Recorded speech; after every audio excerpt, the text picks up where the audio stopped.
Uniquely me is uniquely you.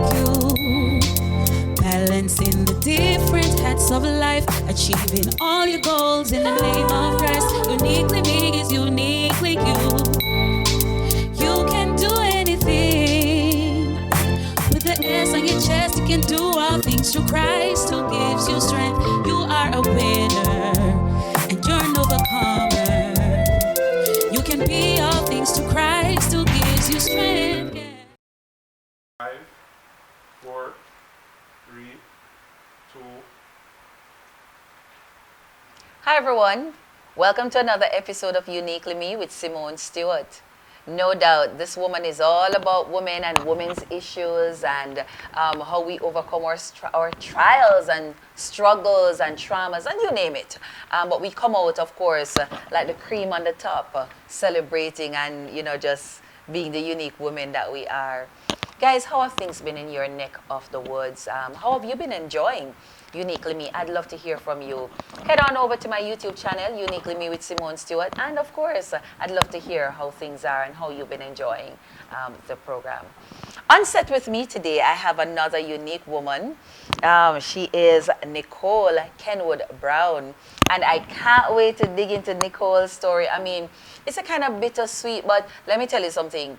I went to check out this woman, and what I saw of this woman and what I see here is nothing like that. It's a powerhouse of a woman. Nicole, welcome to Uniquely Me. It's so good to have you. Oh my God. And like I've been telling you, you're looking so beautiful. Just like the unique woman that we are. Now, I want to share with our, a few things about you with our audience. And so she's a minister, for starters. She's a teacher and a worship leader, trained counselor, a life coach, a wife, a mother. And I still can't believe that you're a mother of a 23 and a 20-year-old. As against an 8 and a 6. I can understand the 8 and the 6. Transitions of life. And then I recognize too that you're a Bible scholar because based on your trainings, you are indeed a Bible scholar. So, but life for you was not always on the high for starters. It was rough. But before we get there, where are you from, Nicole? Tell us where you, tell us a little about you. In terms of where I'm from a little country district in St. Catherine called Kitson Town. Okay. Right, so that's the Just rural around the part, road. right? Just around the road. Grew up, born basically in that setting. Grew up in an extended family where my grandmother was the dominant person within the household. So, despite my grandfather being there, she was the powerhouse. So she was the praying, strong, dominant figure within the household, and so there were a whole lot of challenges, a whole lot of imbalances, because she was also coming from a place where she was given away at 14. She was sent to be a domestic helper from Manchester to Kitson Town At 14? at 14 to take care of an entire family, so that you can imagine what all of that entails. So she came out very, very strong. Yeah. She was very poised, very intelligent, very dominant. Some persons would say domineering. She was a strong woman. And so with all of the traumas and everything that she encountered, a lot of it, despite her meaning well, it spilled over. And so my background is deeply tainted by a lot of drama and trauma and encounters that would have cultured me to be me today. Didn't know then, but it helped a whole lot.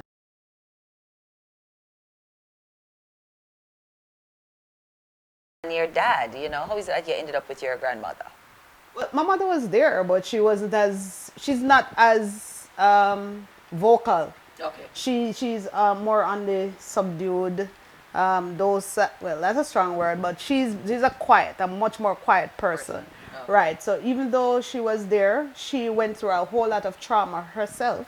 I didn't understand that as a child, and so there was a lot of strong feelings. We weren't really very connected because, persons process their pains differently. Yes. And so she was very, very introverted.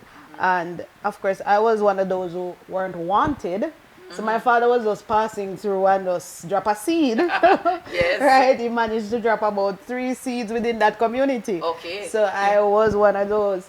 And so I wasn't a welcomed child. Yeah. I was a great inconvenience. And then the whole drama between her and him didn't show up. It wasn't a part of the whole mix any at all. And so I didn't understand that she was processing her own pain. And so that in and of itself left its own marks. Yeah. And as I said before, it all came together, but long after that I understand what it was all about. So growing up, Nicole, there are some things that you had to go through, and I guess it seemed to have been maybe for the first 20 years of your life, I don't know. And I'm just going to name out a few of the things that you would have gone through within that time. And you talk with us a little bit about how you processed it.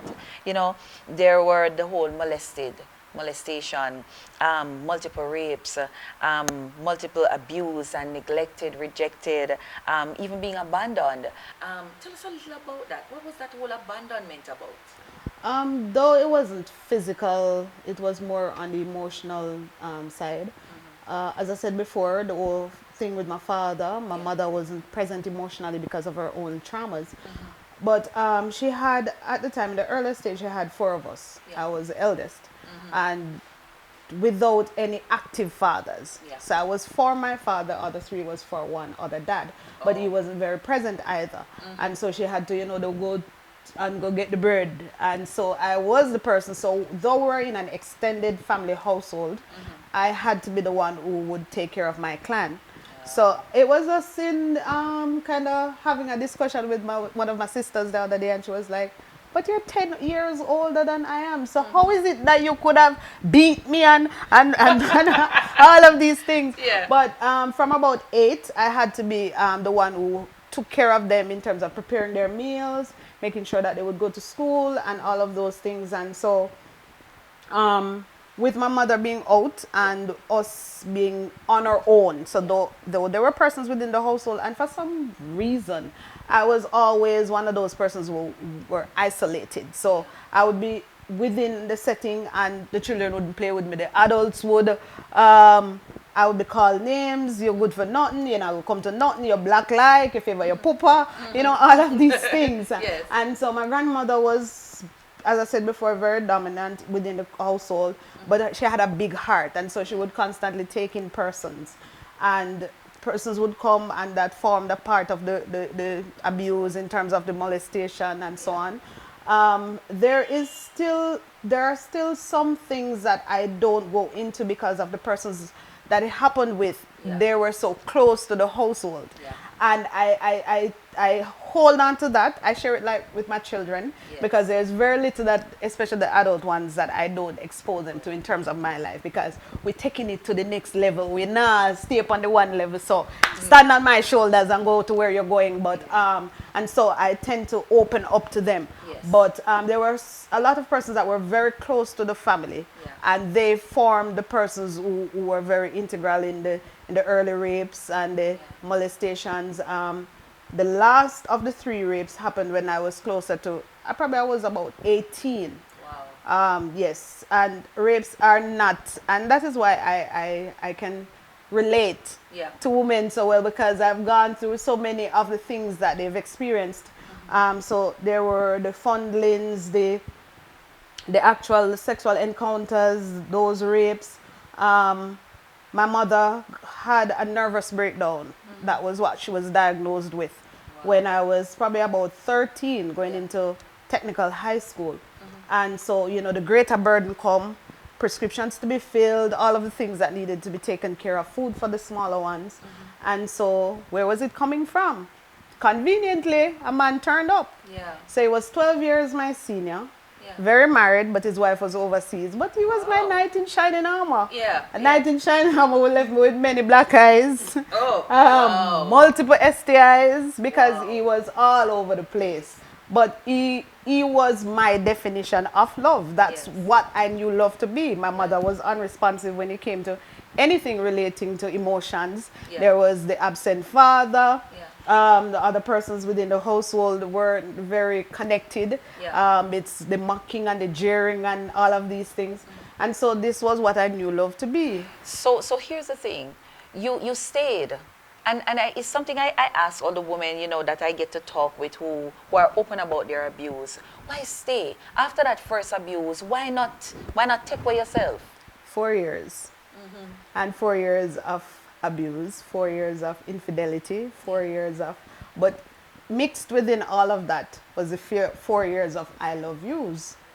So as I said before, once you are not, and this is why I say to persons that we have to change the culture within our household. So you're coming from a place, and that is why what I push now for persons to come beyond what you are accustomed to. Yeah. So despite the fact that I didn't graduate from high school, but my son just completed UE. Yeah. Right, the 23. You broke the cycle. Right, so we're adamant that whatever comes, we're not moving on with the same patterns, right? Yes. And with each generation, then the cycle must be broken. Amen. So I'm adamant. I'm on my 20-year-old daughter. Look here, just don't select any person, 'cause your mother will come back for you. So I'm like, right. So and which is why I try to make them aware of what I've gone through, Yes. right? But mixed within all of that, that's a person who provides for you. Yeah. So when I had to choose, or my mother had to make a decision as to basically a raffle,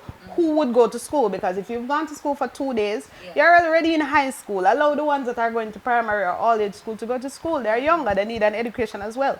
So when she could not support my going to school, he would rise to the occasion. Yeah. When I didn't have sanitary pads, he would be the person for that. Yeah. Initially, I would steal. Yeah. So I would take any money I find within the house or wherever else to buy pads, because, but then here comes this man. If whatever it is that I wanted, he would supply that. So me take a thump or a 2 thump or a box, I mean, to suffice for, and if I would come to him and say my mother needed medications, the smaller ones needed anything, they would be provided. Yeah. I just know that I might show up at his house and there would be somebody else there. Yeah. But he, in my opinion, at that time formed. But as I was becoming more exposed, so I didn't go to school anymore, didn't graduate from school, but I managed to do some CXCs. And so he was also very integral in that. So despite my being with him, and he would say, no, we can't get you pregnant. He would have gotten 2 other persons pregnant during the whole course of the 4 years. One of which I actually visited the woman at the hospital along with him and didn't know. Oh my God. Yes, he was going to look for a friend. And I'm like jokingly saying, you mean you're going to look for one of your girlfriends? And we went to look for this lady with the baby. Didn't know at the time that it was actually his girlfriend and his baby. So he would insist that you're just too good to get pregnant and I'm not going to get you pregnant. But there were, as I said, the multiple STIs and all of that because you were so trusting. This was the person who would be there for you. You didn't have a father figure. You didn't have anybody to provide, and he would show up as that. So you basically take whatever was dished out to you. So once I got more exposure, I started to work now because I had to find a meaningful way of providing. So I started to work, I started to go out, I started to become more exposed, I started to see different ways of life. And so he became more threatened. So the abuse intensified. And as it intensified, you are now having to make a decision, is this what I want? Because other persons are living differently. And you're seeing that there's a different side of life. So you had to decide. Ironically, I jumped out of the frying pan into the fire. So that was when I became truly exposed to the narcissistic personality. At that time, I didn't know what it was, but that was, if I knew infidelity before, it was times 10 now. If I knew abuse before, because there weren't any actual weapons brought into the one before, but there were weapons now, there were threats, there were all kinds of things. And so I'm recognizing that until you get to that place where you deal with yourself, where you begin to find love for yourself, where you become the center of your own world, then you will continue in this cycle of abuse and being taken advantage of and being misused because they really don't know your value. Yes. So you will always be misused. So until you come to recognize your own value, then you'll be able to stand up for yourself and say, this Enough is is it. enough. Yes. Is that how you got addicted to drugs and alcohol? I became exposed through this gentleman because his culture was dancehall, weed, liquor. I came out of a Christian background, so we grew up in the Baptist church. My grandmother made sure. So even though my mother had backslidden, my grandmother made sure, and we'll be hearing her locked in the house praying for hours, calling every single body by name. Yes. Right. So when I met this man, his culture became my culture. Yeah. His orientation became mine. I adopted quickly. And so this whole Kawasaki bike and CBR, they dip on bike back in your rider, and Ray and dancehall, and he was a top man. So everybody knew him. So once you're associated or affiliated in any way, then you become automatic, right? And so yes, that was when I was still in school, so I'd be going to school Thursday night. So the dances would start from Thursday night. Thursday, Friday, Saturday, Sunday morning, I would just leave the dance, bathe, put on my uniform, go to school. And in my school bag, I'd have the Rizla, yes. So you're one of those. Well, you see, in high school for me, I had some girls that were the kind of hype girls. They had it all happening, but they had the smoking going on, the sex going on, and the whole works. And for some strange reason, to be honest, I sort of felt left out away because they were the crew to be a part of. Now that I'm wiser, older and wiser, I realize that, thank God, I was never accepted in that clique, because I guess I was always seen as the ugly duckling and and that's true. I was always seen as the ugly duckling and the girl who just don't fit in.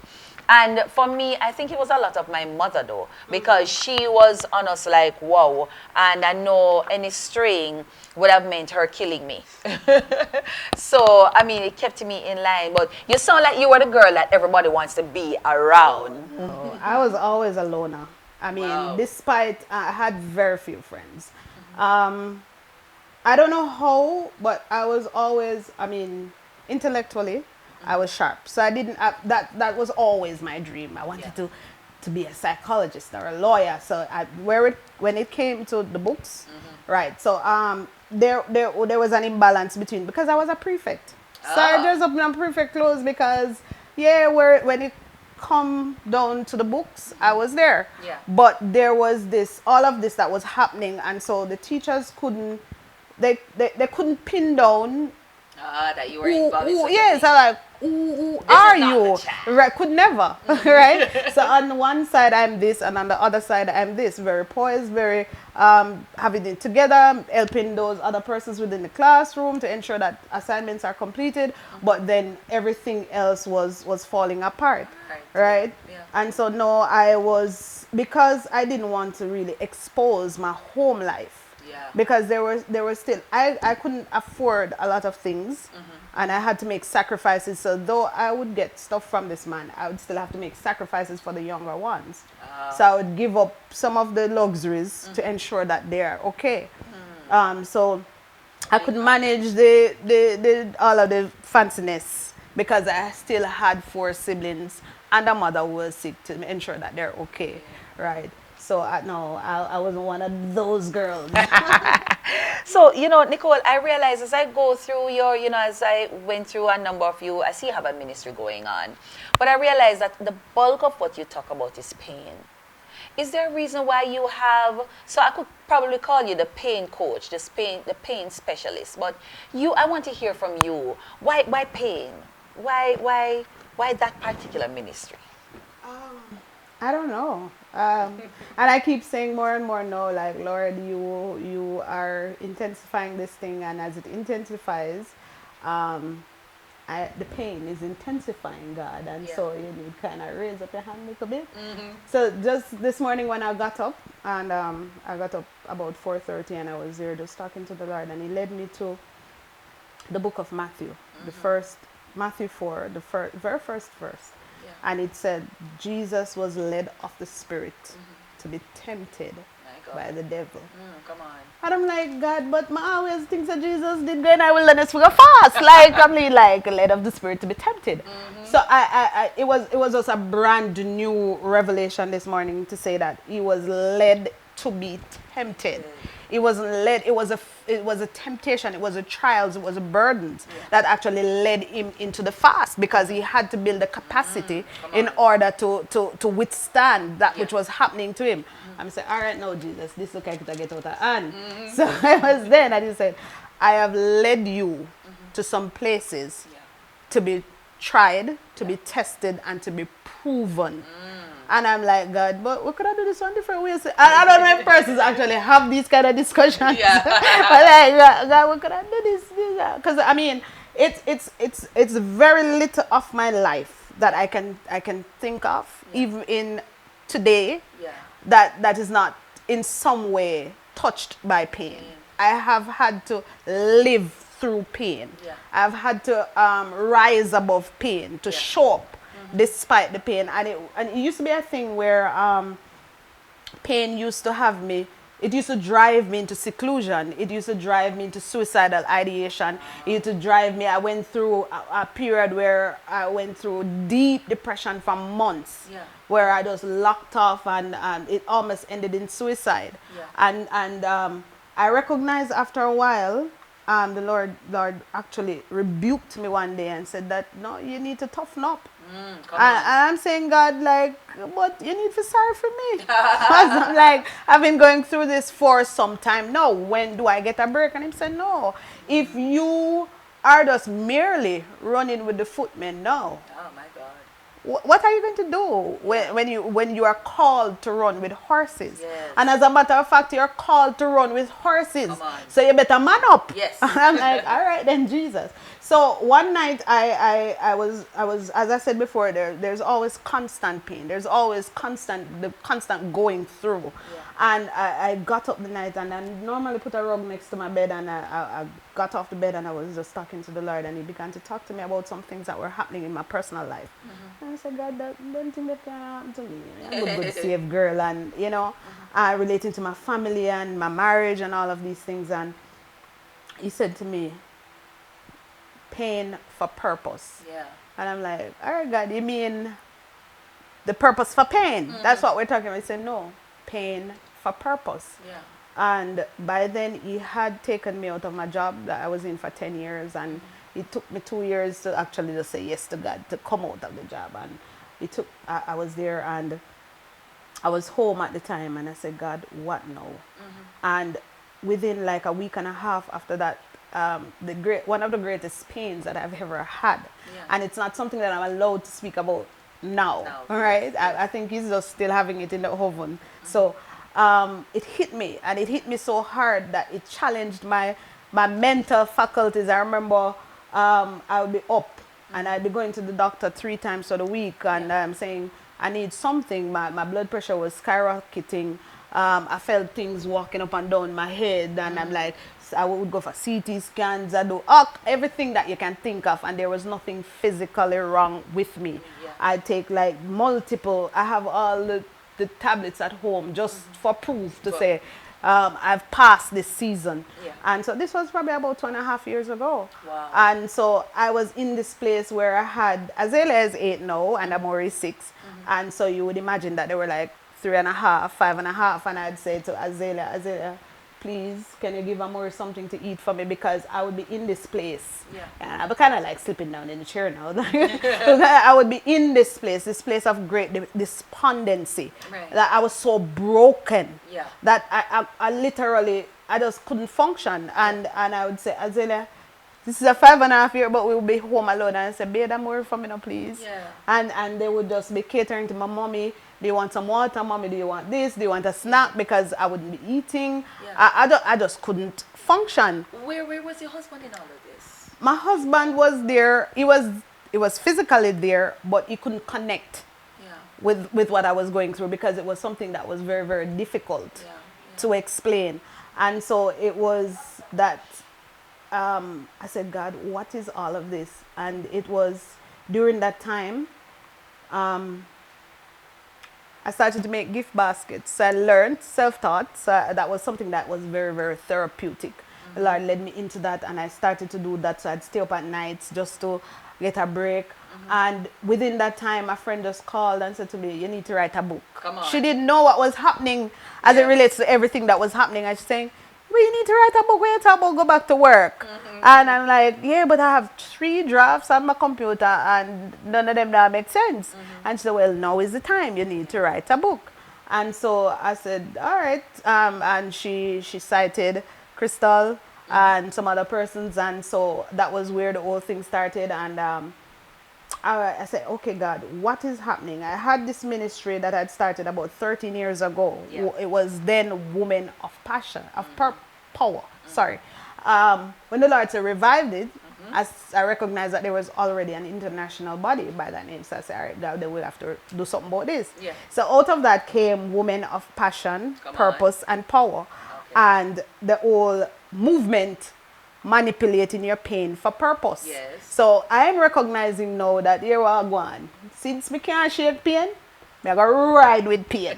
So I'm going to make pain. Yes. So whatever pain it is, I'm going to use this. I'm not going to allow pain to use me. I'm going to use pain to my advantage. All right. And I'm going to go back into the fire and pluck those out who still haven't had that experience as to how to use your pain. And so I've been having these monthly meetings where I have persons who have gone through different experiences to speak to the women who show up that it's possible, whatever the situation is, it's possible. And out of that came a Wednesday live. So there was this, you had asked me about Pastor Glenville, right? So he kept insisting, because he was there from the very beginning, when I just got saved and all of that. And he said, you need to do something. Keep sending out devotionals in the morning. You need to do something. And I said, hey, Pastor, I see we can brave up and do this. And what I found, and then the person I said, you become relationship expert. But infidelity, having gone through so much of it, I realized how it is one of those things that the enemy uses to break women. You being saved does not exempt you from infidelity. My God. Nicole, let me tell you something. Time goes, half an hour goes so quickly. And we are literally at the end of our time. And you're putting in the, you're solidifying for me, because in about 2 months' time, I'm doing a marriage kind of couple series where I'll have couples on set. And I think I need to bring you back for that session. Some of those interviews, I don't know, we'll talk more about it.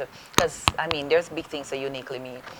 But as we're wrapping up, and we literally have a minute or less than a minute to wrap up, I want you to minister to somebody who's going through pain.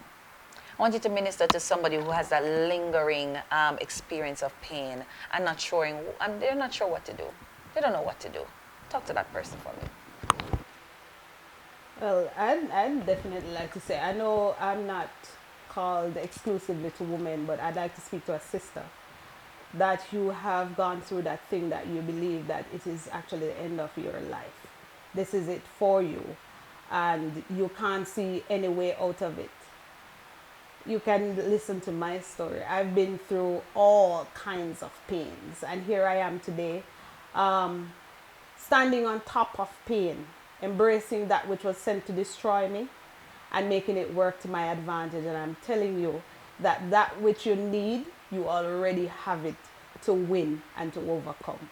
Don't give up. Whatever it is, you are able to make it through. God is with you and you're already a winner.